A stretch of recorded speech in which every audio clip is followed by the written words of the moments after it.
Damn. I wish I was swag. If only I was swag. Yo! I'm so swag right now! Oh my god! Ah! 2, 3. I wear a mask to school. I wear a mask to school. Hi ho the Dario. I wear a mask to school. It helps to keep me safe. It helps to keep me safe. Hi ho the Dario. It helps to keep me safe. It keeps my friends safe. It keeps my friends safe. Hi ho the Dario, it keeps my friends safe. And let me see a hooray! Put your hands up in the air!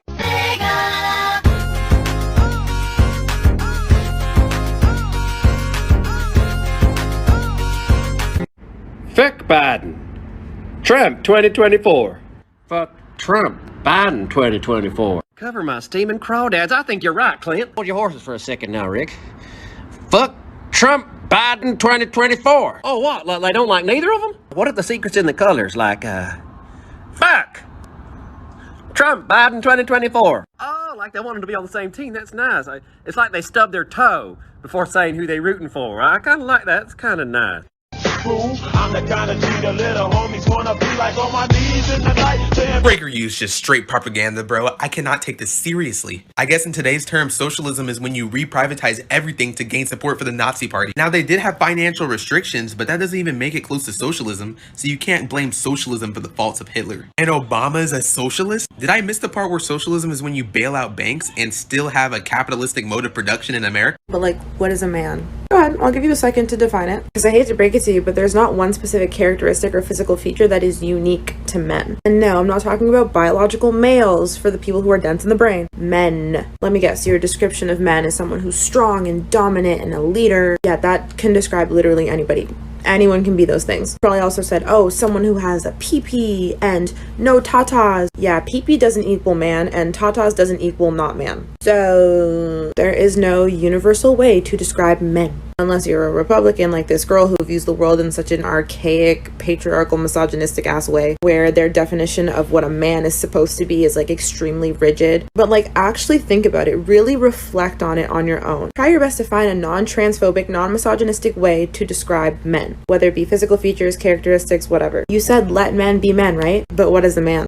Why is it that the dudes who always talk about masculinity and that men are becoming less masculine and this is going to lead to the downfall of Western civilization, always the least masculine people according to their own criteria? I'm talking about people like Jordan Peterson.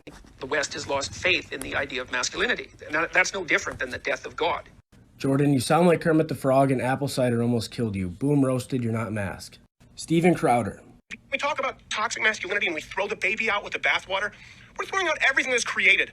Modern medicine, this Western civilization that has served, protected, and provided for women throughout centuries. Men want to do that. That's toxic masculinity. Is Steven Crowder being accidentally based at the end of that clip? Also, on top of infantilizing women, why do you have a gun on your desk? That is the most obvious sign of compensation I've ever seen. And finally, Ben Shapiro.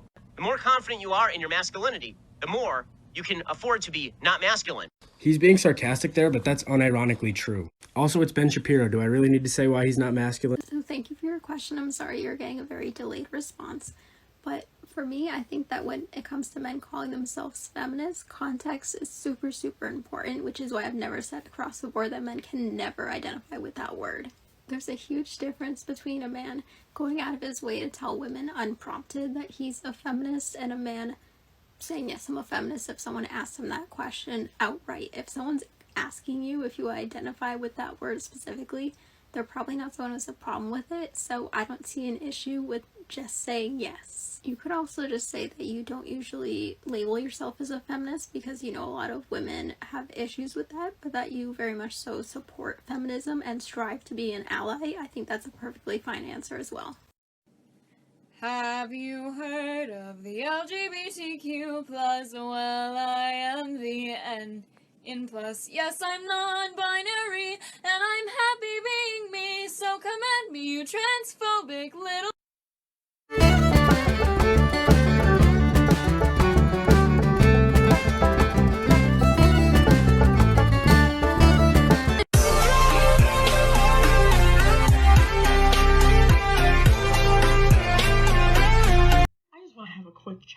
your fat ally, just listen up. And if you think that the term fat ally is stupid, oh my god, scroll, I could not care less about your opinion.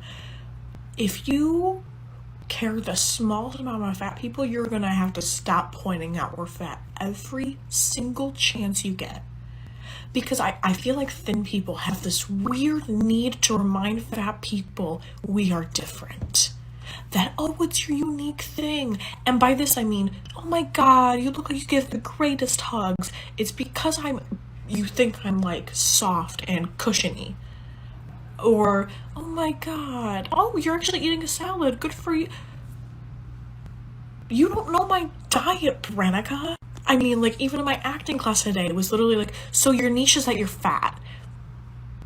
I am so much more than that. And I don't need you to point it out every day, and it's just frustrating.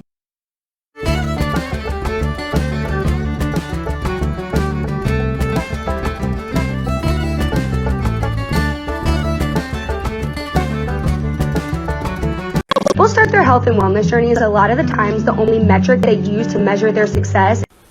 It's like you're willfully obstreperous.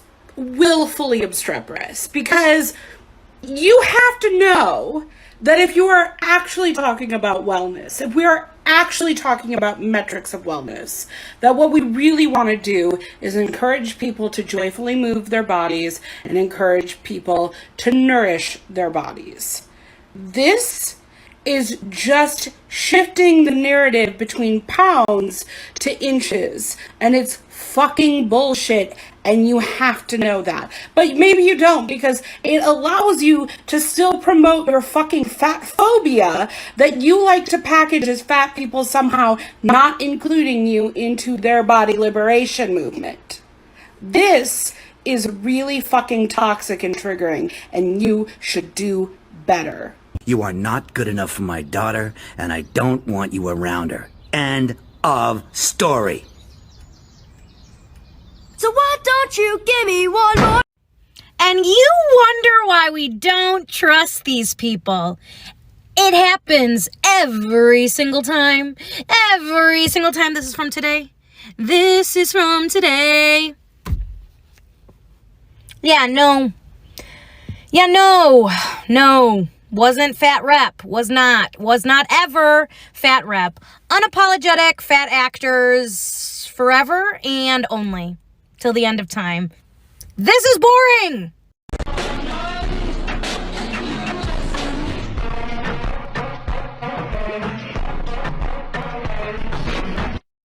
Look here, sunshine, if today is terrible and you want to die, I want to remind you that you are not going to allow Mitch McConnell to outlive you. So put your fucking shoes on and let's go! Thank you so much for this.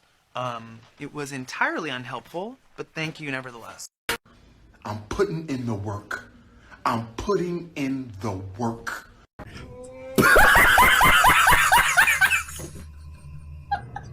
Can we talk about how it's actually horrifying that the Kardashians went out of their way to have kids with black men just so that they could have a closer proximity to black culture, just so that when you call them out on appropriating black culture, they bring up their proximity to black people and their half-black children. They bred their children like dogs. And as a black woman, you cannot change my opinion on this, and I know a lot of other black women and mixed black women feel the same way, that eventually at some point in their life, these kids will grow up and realize that one of the main reasons their parents had them is so that they could have a closer proximity to black culture. It's going to be a horrifying moment for those kids. I don't know who else saw this news the other day, but at the end of the holiday break, Congress will consider a piece of legislation that includes an amendment that would require women to sign up for the selective service, the military draft. This is neoliberal feminism in action. This is what gender equality looks like within the context of capitalist white supremacy. And this is not a good thing. There is nothing to celebrate when the program that compels people to die for our country expands to include women. There is nothing feminist about requiring people to aid in the invasion of sovereign countries and the killing of innocent people. And not to mention the incredible amounts of patriarchal violence that comes along with that. SA is a tool of war. But what's fucked up is that if this amendment passes, Congresspeople and Biden and the mainstream media will talk about it as if it's a win for feminism, as if the inclusion of women in the military draft is a step towards true gender equality, and how all that is a sign of how truly progressive we are as a country. And that's again because they are neoliberal. Their feminism is neoliberal. And I've explained this before, but neoliberalism refers to values and goals that promote the growth of free market capitalism. And the military, the draft, war, they're all parts of capitalism. In order to ensure continuous growth and production, capitalism must secure control of other territories that have the resources that we need. A prime example of this was the war in Iraq. The US lied about WMDs so that we had cause to invade the region to get the oil that we so desperately needed. So if war is a part of capitalism and neoliberalism seeks to grow and sustain capitalism, then neoliberalism must support war. And neoliberal feminism is there to ensure that people of all genders have the equal opportunity to participate in all of that. And this also helps to make it so that war or any other endeavor that supports capitalism is seen as progressive, as woke, instead of the truly atrocious and oppressive things that they are. A truly revolutionary and liberatory feminism does not support things like this. We have to recognize the connections between patriarchy and capitalism and imperialism, and how the powers that be have co-opted feminism in order to support that. Here's some further reading on some of the topics that I touched upon. I also have videos across my page that talk about this stuff more. So recently when I was cleaning, I found this pin that I made freshman year, and I was laughing about it when I was getting dinner with my dad and my siblings today, because it doesn't at all represent how I identify now. And I joked that at least the bitch part is still accurate, and my dad thought it was hysterical, very validating moment. And later when we were getting ready to leave, he goes, all right, and he looks at my brother Jackson and me and my other sibling, and I can tell he wanted to say like, all right, ladies and gentlemen, let's go, or something like that. And I recently came out to him as non-binary, so I see him racking his brain for an alternative. He gestures to my sibling Nora and he asks, are your pronouns bitch too? They say, yeah, sure. So he goes, all right, Jackson and the bitches, let's get out of here. So needless to say, we're starting a family band now called Jackson and the Bitches. Activities such as reading, studying, and the like liberal arts are typically more feminine traits, whereas working physically with your body. Hey fellas, it's gay to read. Hey yo, it's homo to be literate.